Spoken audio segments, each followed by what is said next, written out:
Monsieur le Président, chers collègues, à mon tour, je voudrais féliciter nos collègues qui ont été élus et réélus, n'est-ce pas, même une partie du sud du département, je pense du côté de Valenciennes, qui ont été réélus et nous nous en félicitons en faisant en cela le Front républicain qui a porté ses fruits et nous en sommes satisfaits.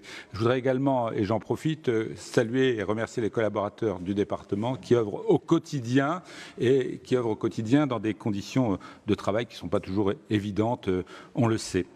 Les exercices budgétaires, en effet, se suivent et ne se ressemblent pas, tant ils sont marqués par des contraintes importantes et notre département, a toujours su faire face jusqu'alors à des éléments exogènes perturbateurs. Deux événements, on l'a dit, marquent ces dernières années de manière forte et durable, le Covid et la guerre en Ukraine. Même si cette dernière ne nous menace pas physiquement, elle a des conséquences, nous le savons, directes sur notre économie. Ces deux crises majeures, conjuguées, ont relancé une inflation telle que nous n'en avions pas connue depuis longtemps.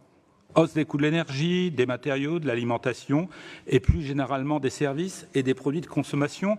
Le compte administratif rappelle d'ailleurs le montant de l'inflation pour ces 2 dernières années. Cela a été dit, répété, 5,2% en 2022 et 4,9% en 2023.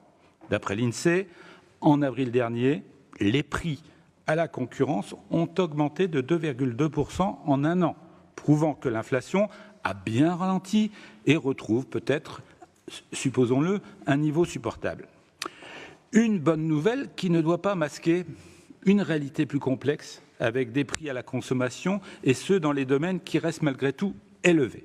Une bonne nouvelle qui ne doit pas évidemment exonérer le département, évidemment ces hausses via le coût des fluides, notamment en ce qui concerne les collèges, mais aussi dans le cadre des investissements, puisque les travaux prévus subissent des hausses de matériaux et de l'énergie importantes.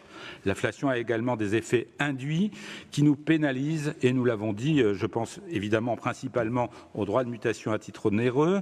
Pour mémoire, depuis 2015, ces droits ont augmenté régulièrement avec une augmentation exceptionnelle entre 2020 et 2022 en matière de dynamique immobilière, nous le savons. En 2023, nous avons été rattrapés par une conjoncture beaucoup moins favorable. Les taux d'intérêt sont remontés très sensiblement et l'accès au crédit immobilier est devenu beaucoup plus compliqué pour une majorité de ménages voulant accéder à la propriété.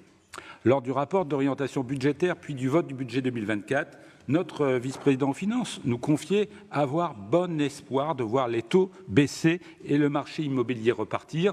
Nous partageons avec lui cet espoir évidemment.